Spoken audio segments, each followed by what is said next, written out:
Good morning, everybody. I bought this portable solar panel a couple of weeks ago. A man was selling it in town. He said it was brand new for $100.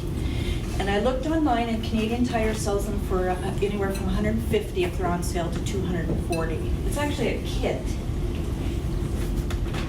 So I thought to myself, gee, $100 worth of groceries would probably be a better choice at this point. But I've been curious about solar for a very long time for home use. So I thought, I think I'm gonna splurge on this one. And I rent my home, so I cannot put solar panels on the roof, but I had been curious about using a portable panel to power little projects at home, like a grow light through the winter to grow some herbs, or some tomatoes would be lovely, or in the summertime to power a camp stove when we're camping, or to charge up my laptop. So I thought I'd bring it in and try to teach you a little bit about how solar works.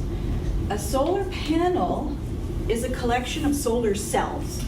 So there's little tiny cells in here, and each cell is made up of at least 2 layers of silicon, and they're treated so that the silicon on one side is positively charged and on the other side is negatively charged.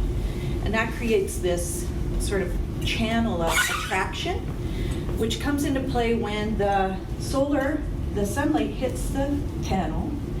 The photons, which are particles of light, enter that cell, and they knock loose electrons at the top of the silicon.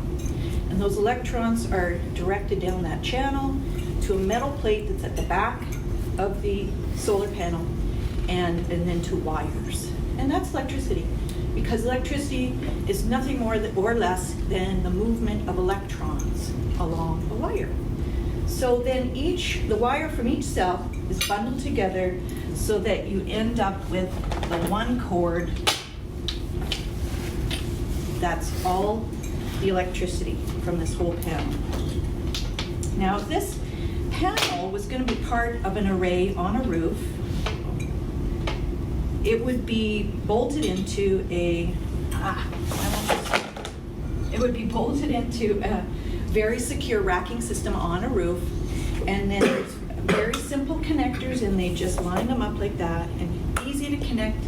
You've done your calculation of how many you need to power your home, and then the wires come into your home, and they go into a box called an inverter, which converts the direct current, DC current, that this produces to AC, alternating current, which is what our homes run on. So then it goes to your electric meter and your outlets, and then another set of wires plugs into the grid outside.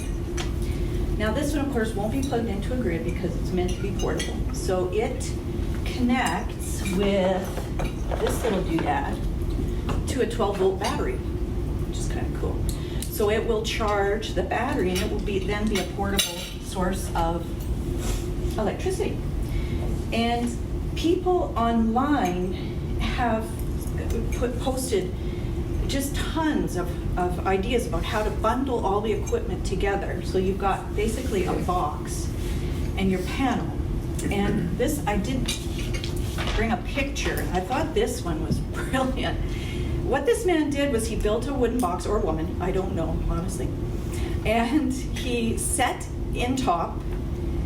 at the top, the solar cells from those cheapo dollar store solar lanterns. Set those in the top, and then wired it all together. An inverter, battery, and all that is inside the box.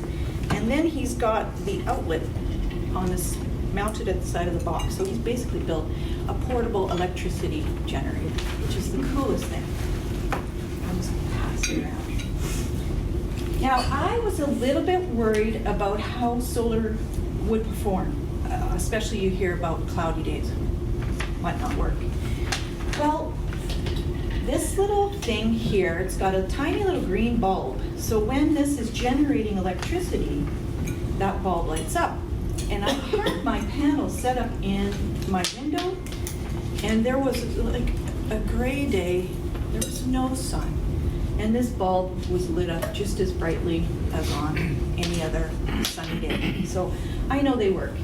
And other great things I learned about solar in researching this gauge include that they're incredibly durable. They last, they're guaranteed for up to 25 years, but they will last longer than that.